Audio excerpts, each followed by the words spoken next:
The house smelled like victory that morning. Fresh coffee, sunlight spilling through the curtains, and a man who believed he had just saved everything that mattered. He wiped the sweat from his forehead, still wearing the same shirt from last night. His hands were rough, his back ached, but his heart was lighter than it had been in years. Because after years of debt hanging like a storm cloud, he had finally done it. He covered every last dollar. The family home, the one they swore they'd never lose, was safe. Or so he thought. But on the kitchen table, tucked neatly under the sugar jar, lay a note. Not a thank you note, not even an apology. Just a few cold sentences that made his knees buckle. We sold the house. Don't come looking for us. By the time the sun was fully up, the people he'd worked himself to the bone for were gone, along with the very home he had sacrificed everything to protect. Sounds cruel, doesn't it? Almost like the punchline of a bad joke. Imagine paying the ransom only to find out the hostage was never coming back. That's exactly where our story begins. At the edge of triumph and betrayal, where love and loyalty should have stood tall, but greed slithered in instead. But before you think this is just another tale of misfortune, let's rewind. Because this isn't really about a house. It's about a man who believed sacrifice could glue together the cracks of a family. It's about what happens when trust is mistaken for gratitude. And it's about how sometimes the sharpest knife isn't held by an enemy, it's handed to you by the ones you trusted most. So who was this man? Not a Wall Street tycoon, not a lottery winner. Just an ordinary guy with calloused hands and a stubborn belief that family meant everything.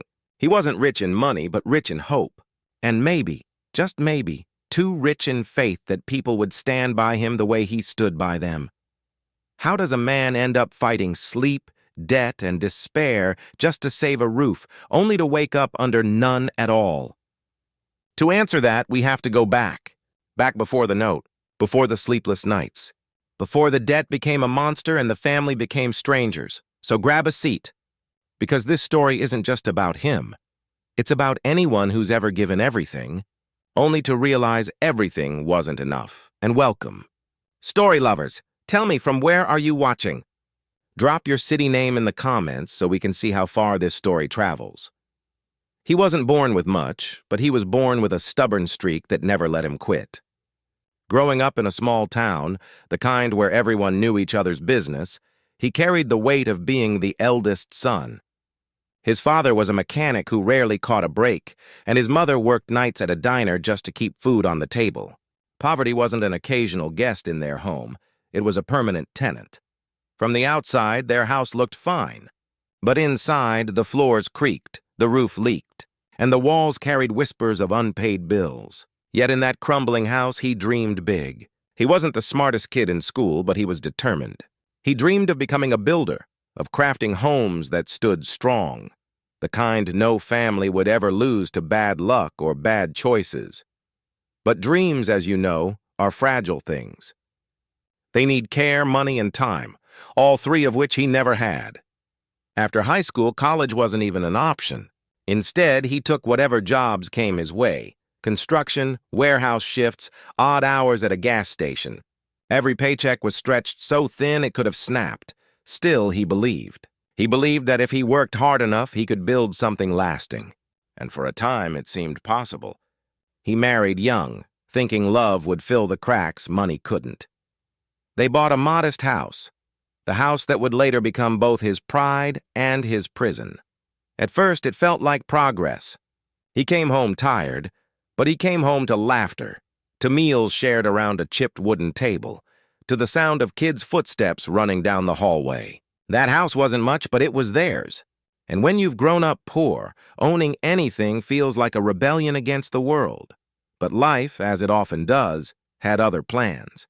The factory where he worked closed down, leaving him jobless overnight. His wife's health began to falter, adding medical bills to their already fragile finances. And the mortgage, the ever-present reminder of what they owed, became heavier than anything he lifted on the job. Debt crept in quietly, like water under a door.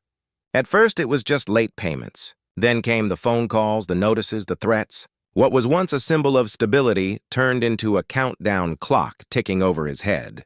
And if you've ever been crushed under debt, you know, it doesn't just steal your money, It steals your peace, your sleep, even your pride. But he didn't crumble.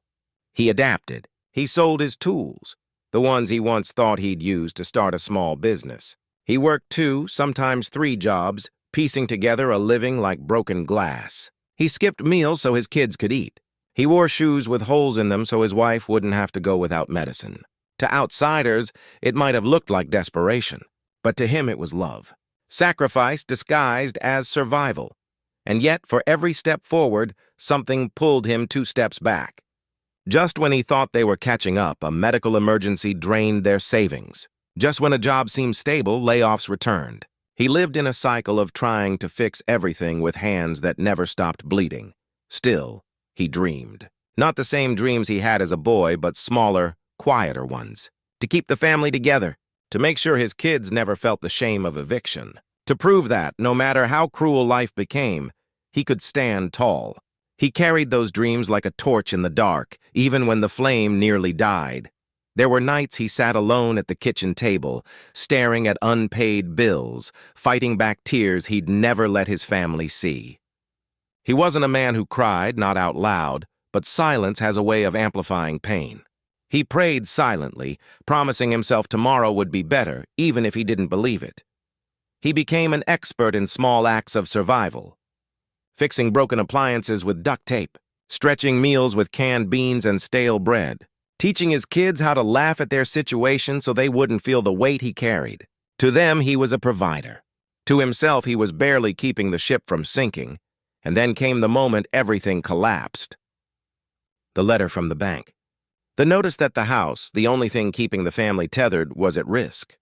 For him, it wasn't just about losing a building. It was about losing the proof that every sacrifice had been worth it. It was about losing the dream of security, of dignity. This was the moment that broke him and yet, somehow, also remade him. Because in that moment of despair, when the world told him to give up, he made a choice. He would fight with everything he had left. Even if it meant clawing his way through sleepless nights and brutal labor. Even if it meant selling the very last pieces of himself. And so he did. He fought, quietly, without applause, without recognition. A man against a mountain of debt armed with nothing but grit. And as cruel as life had been, he believed, foolishly maybe, that love, loyalty, and family would make the fight worth it.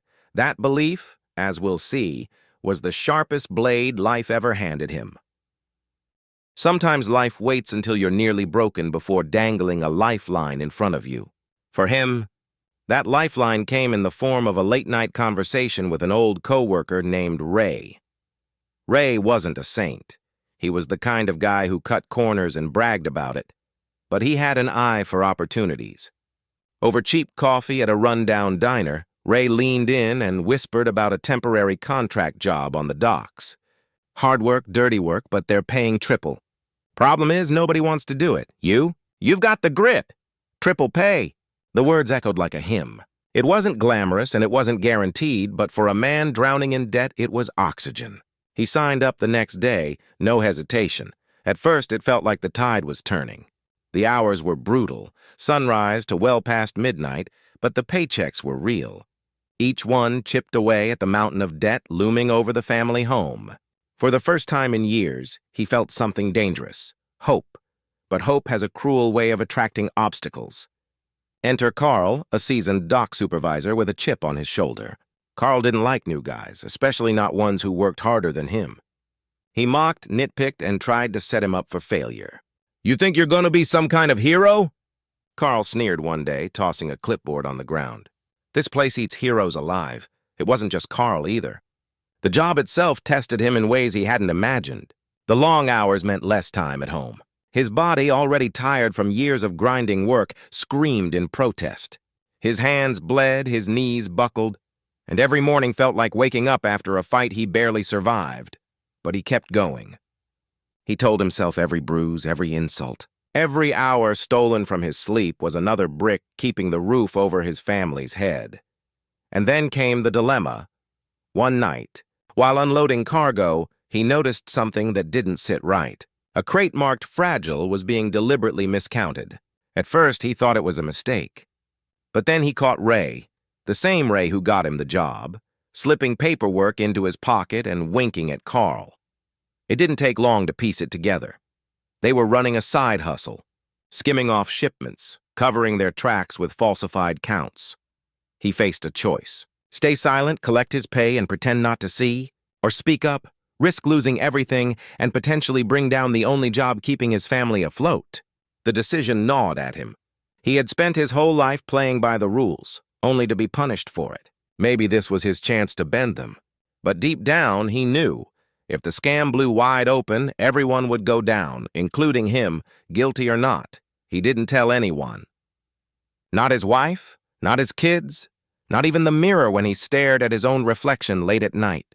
Instead, he worked harder, tried to stay invisible, and prayed the mess wouldn't drag him under. But the universe has a way of testing resolve. One evening, Carl accidentally dropped a crate right where he was standing. The splintered wood cut deep into his arm. He needed stitches, but instead of heading to the hospital, he wrapped it in duct tape and went back to work. Missing a shift meant missing a paycheck, and missing a paycheck meant one step closer to losing the house. Pain, he told himself, was cheaper than failure. Ironically, that injury became the turning point. The foreman, noticing his grit, quietly offered him extra shifts. "Most guys would have quit by now," he said, shaking his head. "You're stubborn." "I like that." Stubborn wasn't the word. Desperate was closer. But he took the shifts. With every extra hour, the debt shrank. With every sleepless night, he told himself he was closer to salvation. The stakes grew higher when the bank set a deadline. Pay the balance by month's end or face foreclosure. That was it. The ticking clock that haunted every breath he took. He calculated every dollar, every shift, every ounce of energy left in his body. The math was merciless, but just barely possible. If he worked himself to the bone, if nothing else went wrong, he could save the house. But something did go wrong. 2 weeks before the deadline, Ray cornered him behind the warehouse. "You're not gonna make it," Ray said, lighting a cigarette with a smug grin. "Not without help. Join us. One forged signature, one crate off the books, and you'll have enough cash to clear your debt. No one will ever know." The temptation was brutal. A shortcut dangled in front of him, wrapped in smoke and easy promises. But he couldn't do it. Every sacrifice, every sleepless night would have meant nothing if he won by cheating. He shook his head and walked away. That choice made him a target. Carl and Ray turned the screws tighter. Extra heavy loads, unfair assignments, whispered rumors to the bosses. They wanted him gone. But instead of quitting, he doubled down. Every insult became fuel. Every setback, a reason to push harder. And finally, after weeks of punishing work, he did it. On the very last night before the deadline, he dragged himself home, paycheck in hand, and made the payment. The debt was gone. The house was saved, or so he believed. What he didn't know, what he couldn't know, was that the real betrayal wasn't coming from shady co-workers or corrupt supervisors.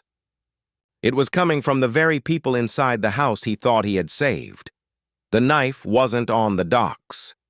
It was waiting at his own kitchen table. The night he paid off the debt, he felt like a champion. He walked into the bank just before closing, his hands trembling as he handed over the final payment. The teller barely looked up, just stamped the papers and slid him a receipt. To them, it was just another transaction, but to him, it was salvation. He stepped outside, squinting into the fading sunset, and let himself breathe for the first time in years. The house, the symbol of every sacrifice, every sleepless night, was finally his again. No more phone calls. No more threats. No more humiliation. He drove home with a lightness in his chest, rehearsing how he would tell his family. But when he opened the door, the house was silent. No laughter, no footsteps, no smell of dinner cooking, just stillness. On the kitchen table, tucked beneath the sugar jar, was the note. At first, he thought it was a joke. The words blurred as he read, "We sold the house. Don't come looking for us." His hand shook, the paper rattling like a leaf in a storm. He read it again, then again, as if repetition might change the meaning. But the words stayed cold, merciless. They hadn't just left. They had sold it. Behind his back. After everything. He staggered through the rooms, calling their names, half expecting someone to answer, half hoping the note was a cruel prank. But the closets were empty. The drawers were bare. Even the photo frames had been stripped from the walls. It was as if his family had erased themselves from the home, and from him. The truth hit like a sledgehammer. While he was out breaking his body to save the house, they had been negotiating its sale. While he bled for them, they planned their escape. The humiliation was suffocating. He had shown up to work every day as the man fighting for his family, only to discover he was the only one fighting.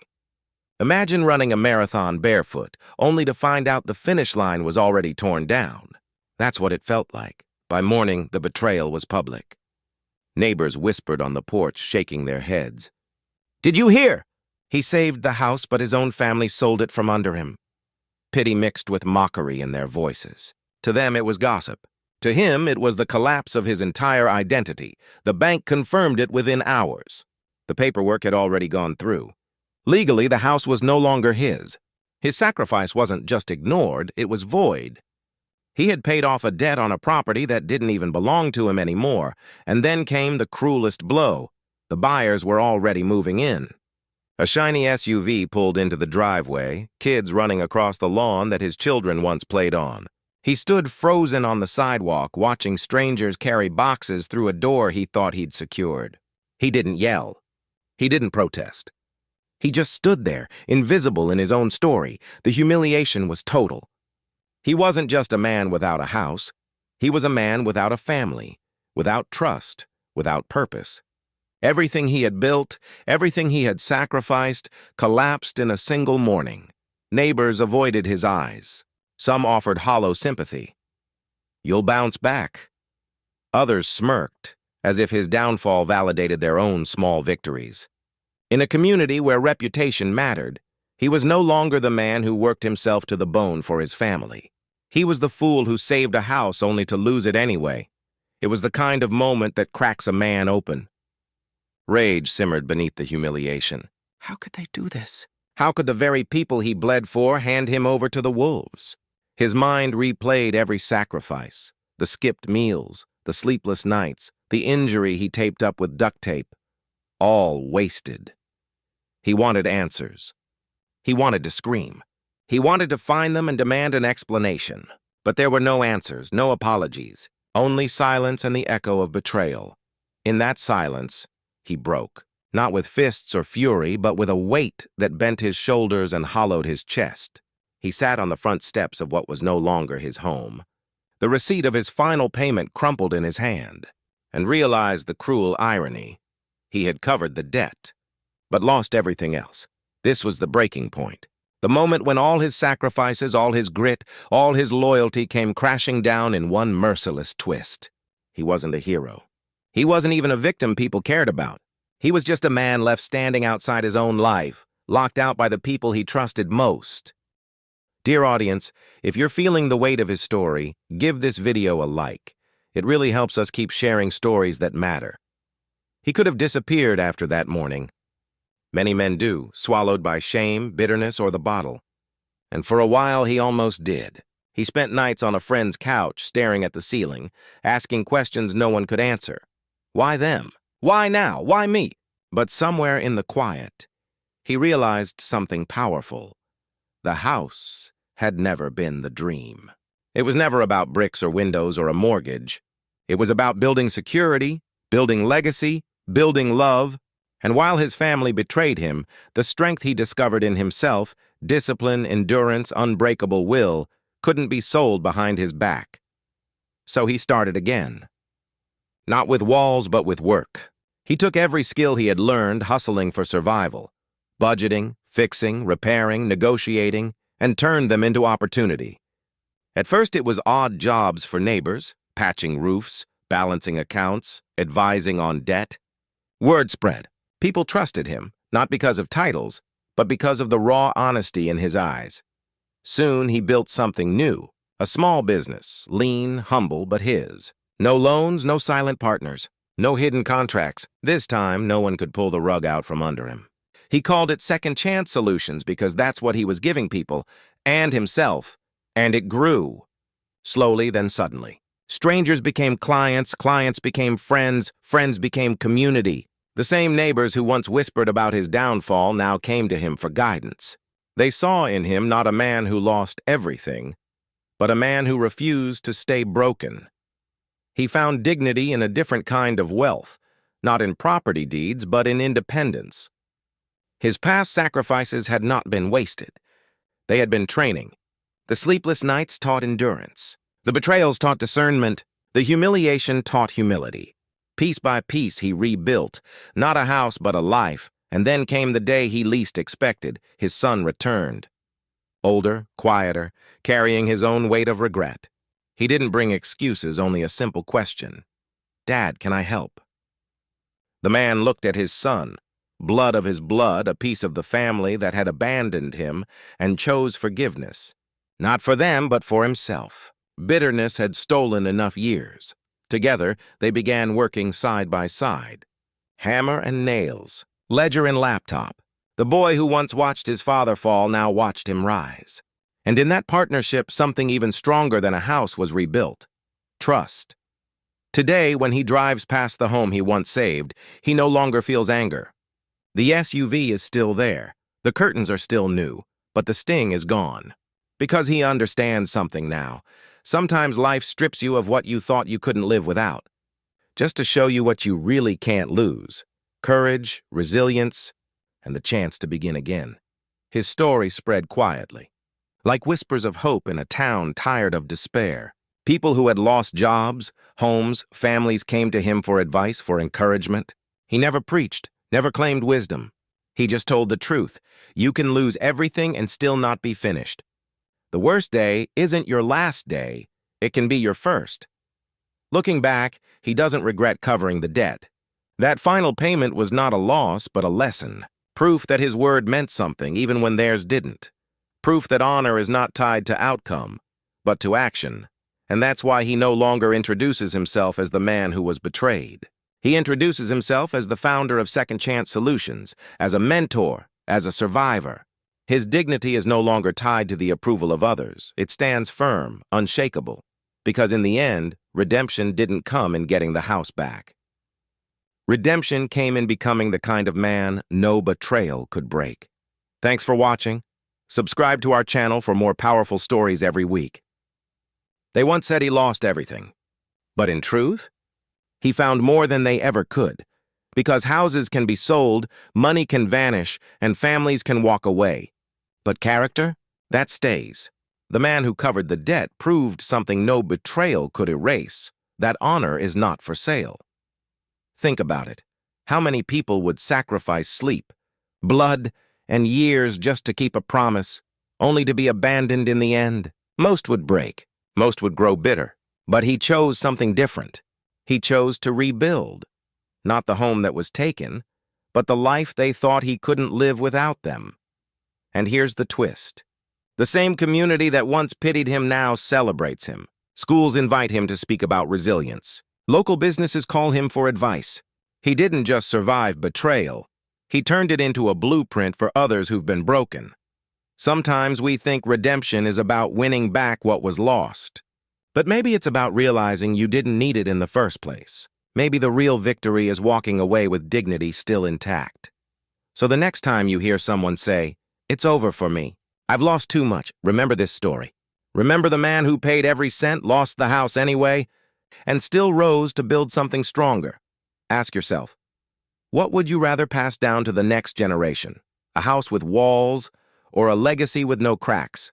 He thought saving the home meant saving the family. Instead, losing it revealed who he truly was. Not a victim, not a failure, but a builder of second chances. Because sometimes the very thing you thought would destroy you is the thing that sets you free. Thanks for watching. Subscribe to our channel for more powerful stories and new videos.